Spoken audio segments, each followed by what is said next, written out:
अस्सलाम students, I hope आप लोगों को पिछला लेक्चर जो है वो समझ में आ गया होगा और आप लोग उसकी प्रैक्टिस भी प्रॉपर्ली कर रहे होंगे। अच्छा जी, अगला हमारा जो चैप्टर है वो है हमारा नेचर ऑफ अकाउंट्स से रिलेटेड कि अकाउंट जो है वो होता क्या है, अकाउंट क्या चीज़ है। हमने जब क्लास में ले रहे थे तब भी हमने ये चीज़ डिस्कस की थी कि चूँकि कंपनीज जो होती हैं या जो भी बड़े बिजनेसेस होते हैं उनके पास कोई एक ट्रांजैक्शन एक दिन में नहीं होती। ऐसा हो सकता है कि उनके पास दिन में 100, 1000, 2000, 5000 ट्रांजैक्शंस हो जाए दिन में। तो उनके लिए ज़रूरी होता है कि उस 5000 ट्रांजैक्शन का डेली बेसिस पे रिकॉर्ड जो है वो लोग कैसे रखेंगे। ठीक है, अब जब तक वो रिकॉर्ड नहीं रखेंगे उनको पता नहीं चलेगा कितना प्रॉफिट हो रहा है, कितना प्रॉफिट नहीं हो रहा, लॉस हो रहा है, क्या खर्चा आ रहा है हमारा, क्या सिस्टम चल रहा है।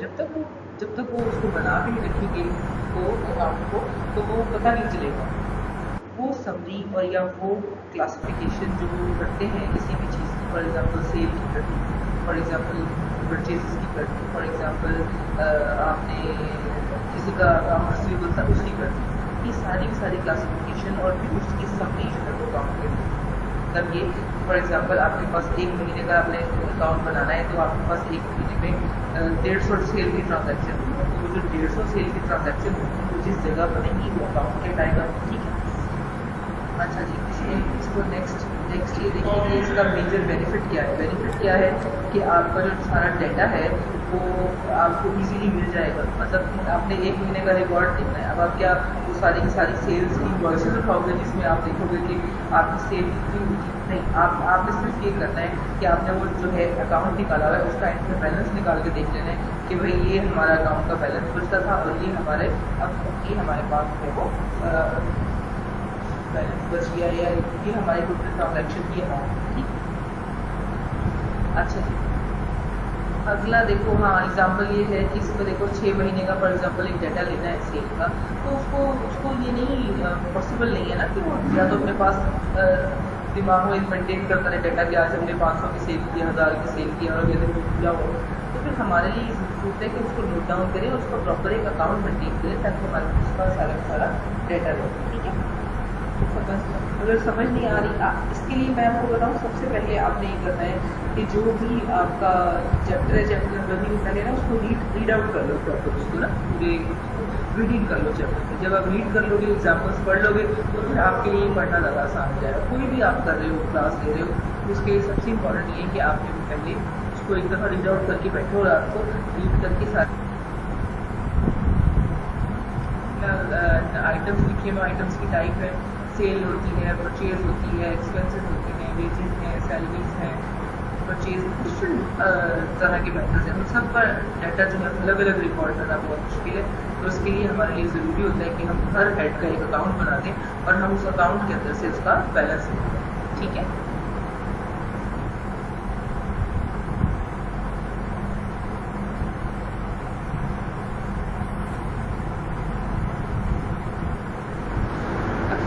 हमारा क्लियर हो गया कि अकाउंट क्या होता है। अकाउंट किसी भी आइटम का एक हमारे पास रिकॉर्ड होता है, उसकी समरी होती है कि एक महीने में, एक हफ्ते में, 2 महीने में, साल में, 6 महीने में उस अकाउंट के अंदर कितनी ट्रांजैक्शन होती है।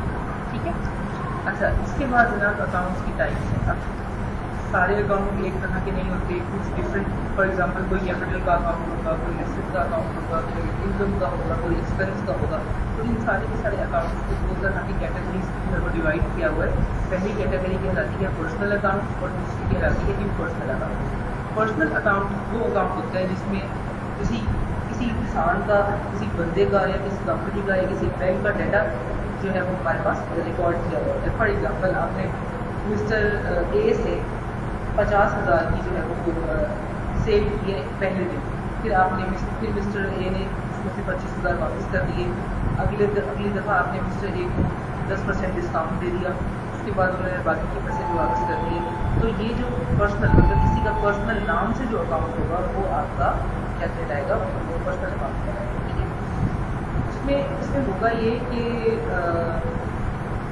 फॉर एग्जांपल कोई बैंक है, फॉर एग्जांपल कोई कंपनी है, फॉर एग्जांपल कोई बंदा है, ये सब के सब पर्सनल अकाउंट में आएंगे। ठीक है, नाम जहाँ पर पर्टिकुलरली आ जाए। ठीक है, दूसरा है जी इम्पर्सनल अकाउंट। इम्पर्सनल जो मतलब पर्सनल इंसानों से रिलेटेड नहीं है।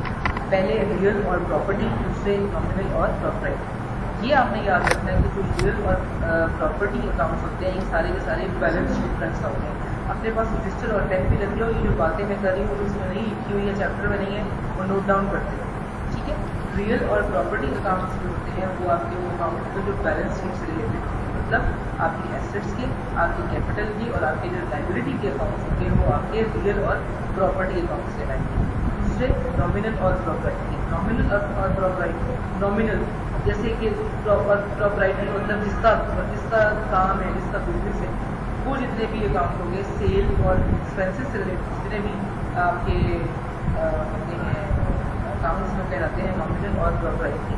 अच्छा, ये जो होते हैं नॉमिनल और प्रॉपर्टी ये आपकी बैलेंस शीट का नहीं, आपकी इनकम स्टेटमेंट का हिस्सा होते हैं। जो मैंने पहले बताया रियल और प्रॉपर्टी ये आपके बैलेंस शीट का हिस्सा होते हैं, ठीक है। फिर मैं आपको दोबारा कह रही हूँ बुक रीड कर लेना, पहले रीड कर लेना चैप्टर को, उसके बाद आपने ये करना है। फेस टू फेस डिस्कशन और होती है, क्वेश्चन हो जाते हैं और, लेकिन अभी जो है वो ऐसा नहीं है, तो आप लोगों ने ऑलरेडी इसकी जो है वो डिस्कशन।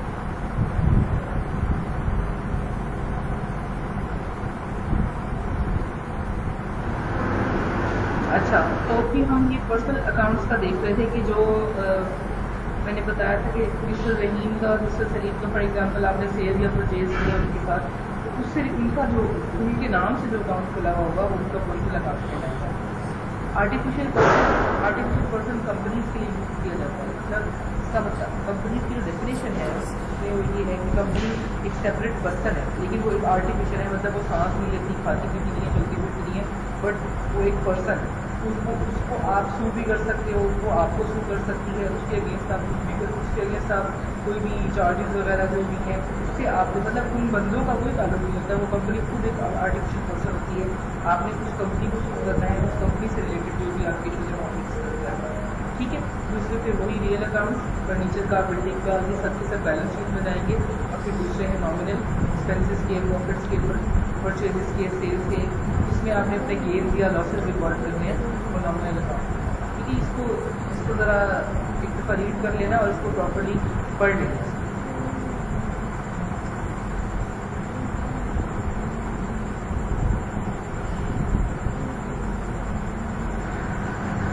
अच्छा जनाब, इस आप देखिए इस स्लाइड में हमने ना डेबिट और क्रेडिट के रूल्स पढ़ने हैं।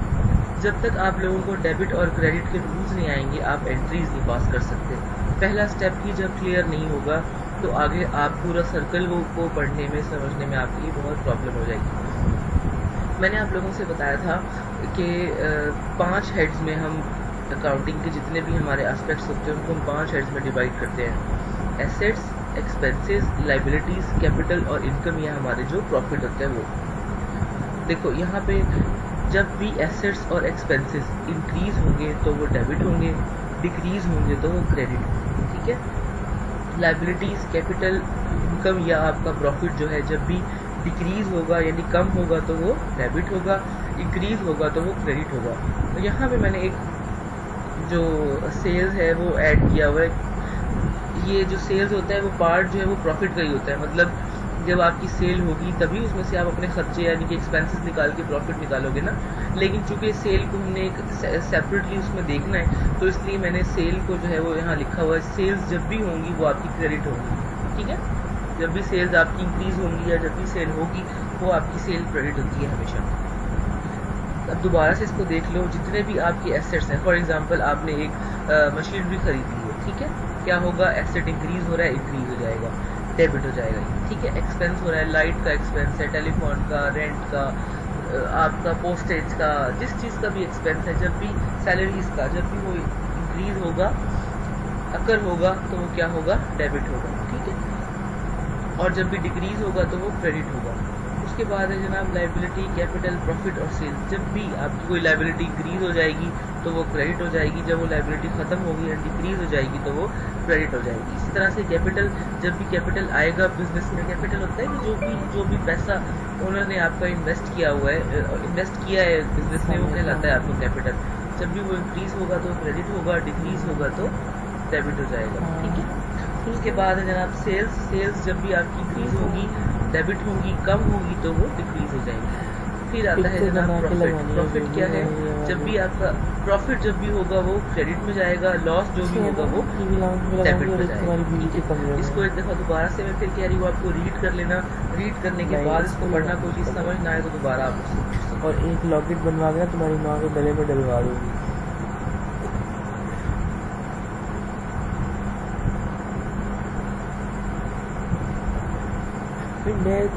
मैं किस पे कर रही हूँ?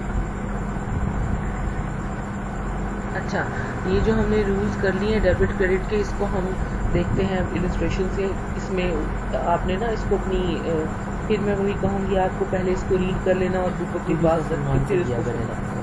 पहला है जी कि mister Salman started business with cash. अच्छा जी, मिस्टर सलमान ने जो है वो बिजनेस स्टार्ट किया है कैश के साथ। इसमें क्या इन्वॉल्व हो रहा है? एक तो इसमें मिस्टर सलमान का कैपिटल इंक्रीज हो रहा है, दूसरा इसमें क्या आ रहा है कि कैश से उसने किया है तो उसका जनाब कैश जो है वो इंक्रीज हो रहा है। कैश आ रहा है और उसके पास कैपिटल इंक्रीज हो रहा है। कैश मैंने आप लोगों को बताया था आपका एसेट होता है। एसेट है तो कैश क्या होगा? डेबिट हो जाएगा। और कैपिटल हमने भी ऊपर पढ़ा है कि जब कैपिटल इंक्रीज होगा तो वो क्रेडिट हो जाएगा। ठीक है। दूसरा है जी purchase goods for cash. Goods आपका एसेट होती है, ठीक है, कैश भी आपका एसेट होता है। एक एसेट कम हो रहा है, एक एसेट बढ़ रहा है, ठीक है। इसमें क्या होगा? एक एसेट डेबिट हो जाएगा जो बढ़ रहा है यानी कि गुड्स का, एक एसेट कम हो जाएगा जो कम हो रहा है वो क्या है? कैश। कैश क्रेडिट हो जाएगा और गुड्स जो है वो आपकी डेबिट हो जाएगी। मतलब आपने सबसे पहले ना ये देखना है कि जो आपने ट्रांजैक्शन पढ़ी है, जो लाइन पढ़ी है वो है क्या? स्कूल कॉलेज जनवरी तक बंद करने हैं। कैपिटल है, एक्सपेंस है, वो है क्या? जब आप उसको आइडेंटिफाई कर लोगे फिर आप ये देखोगे कि उसको डेबिट होना है या उसमें क्रेडिट होना है, इंक्रीज हो रही है या डिक्रीज हो रही है। डिक्रीज हो रही है तो क्या होगी, इंक्रीज होगी तो क्या? सिंपल आपने ये दो वही मैं कह रहा हूँ, स्लाइडें बना वाला स्लाइडें बनानी पड़ेगी तुझे। स्लाइडें सोल्ड गुड्स टू रशीद। अच्छा, इसमें एक बात नोट कर लो कि जहाँ पर भी सेल या परचेज में बंदे का नाम इस्तेमाल हुआ होगा, इसका मतलब है कि वो उधार पर परचेज हुई है, ठीक है। जहाँ पे कैश पे सेल या परचेज होगी तो वो एंट्री में लिखा हुआ होगा, जैसे ऊपर वाली एंट्री में लिखा हुआ है कि परचेज गुड्स फॉर कैश। अब नीचे सेल की और फिर रसीद का बंदे का नाम इस्तेमाल हुआ है तो ये क्या है? लाइबिलिटी है, उधार पे उसने की है। तो आपने ये नोट कर लेना है पहले अपने पास ना कि जब भी कैश के ऊपर होगी तो मेंशन होगा सेल या परचेज, जहाँ नाम इस्तेमाल होगा सेल या परचेज में तो वो उधार पे होगी। सोल्ड सेल का मैंने भी आपको ऊपर बताया था कि जब भी सेल्स इंक्रीज होती है तो वो क्या हो जाती है? क्रेडिट हो जाती है। सेल्स क्या हो जाएंगी? आपकी क्रेडिट हो जाएंगी। और जब नाम मतलब आपने एक बंदे को उधार दिया यकम तारीख को फॉर एग्जाम्पल, ठीक है, उसने कहा है कि मैं आपको 10 तारीख को पैसे दे दूँगा, तो वो 10 तारीख तक जो आपके पास वो ये टाइम पीरियड है तब तक वो आपका एसेट कहलाएगा अकाउंट रिसीवेबल। अकाउंट रिसीवेबल जो भी होगा वो आपका एसेट होगा और अकाउंट पेएबल जब भी आएगा नाम वो आपकी लाइबिलिटी होगी। तो जो अकाउंट रिसीवेबल है, आपने सेल किया, आपको पैसे मिलने हैं, रिसीवेबल है आपका एसेट है तो एसेट इंक्रीज हो रहा है, डेबिट हो जाएगा अकाउंट रिसीवेबल और क्रेडिट क्या हो जाएगा? Sale. Receive cash from Rashid, वो जो आपका अकाउंट रिसीवेबल था उसके पैसे आ गए हैं आपके पास। एक एसेट कम हो रहा है, कैश भी आपका एसेट है, एसेट इंक्रीज हो रहा है। एक एसेट डिक्रीज हो रहा है, एक एसेट इंक्रीज हो रहा है। कैश इंक्रीज हो रहा है तो वो डेबिट हो जाएगा। मिस्टर रशीद का अकाउंट कम हो रहा है, ख़त्म हो रहा है तो वो क्रेडिट हो जाएगा। पेड रेंट पे किया है, मैंने भी बताया था एक्सपेंस जब भी इंक्रीज होंगे वो क्या हो जाएंगे? डेबिट हो जाएंगे। एक्सपेंस बढ़ रहा है और उसके अगेंस्ट हमारा क्या चीज़ जा रही है? एसेट जा रहा है, कैश जा रहा है, कैश हमारा एसेट है तो एक्सपेंस जो है वो इंक्रीज होके डेबिट हो जाएगा, कैश जो है वो डिक्रीज होके क्रेडिट हो जाएगा। परचेज मशीनरी फॉर कैश, देखो यहाँ पे भी जहाँ पे भी कैश पे सेल या परचेज होगी ना वहाँ मेंशन होगा। मशीनरी आपकी क्या है? एसेट है, एक एसेट बढ़ रहा है, एक एसेट कम हो रहा है, ठीक है। कैश मशीनरी आपकी डेबिट हो जाएगी और कैश जो है वो आपका क्रेडिट हो जाएगा। इसमें सबसे पहले ना आपने आइडेंटिफाई करना है कि वो चीज़ है क्या, किस कैटेगरी में, किस अकाउंट में फॉल करती है और फिर उसके इंक्रीज या डिक्रीज होने से उसका क्या इफेक्ट आता है, आया वो डेबिट होती है या वो क्रेडिट होती है। इलस्ट्रेशन ये वाली जो है इसको एक दफ़ा रीड कर लेना, इसको पढ़ लेना एक दफ़ा दोबारा से। कोई प्रॉब्लम हो, कोई इशू हो तो मुझे तो क्लास के टाइम में भी पूछ सकते हो, ना समझ आए तो वैसे भी वॉइस नोट बना के व्हाट्सएप पे भेज देना। मेरी कोशिश होगी कि मैं आप लोगों को उसको कवर करवा लूँ। सब्जेक्ट ऐसा है ये न्यूमेरिकल, खुद जब तक सॉल्व नहीं करोगे, रीड नहीं करोगे, बिल्कुल समझ नहीं आएगी आप लोगों को इस बात।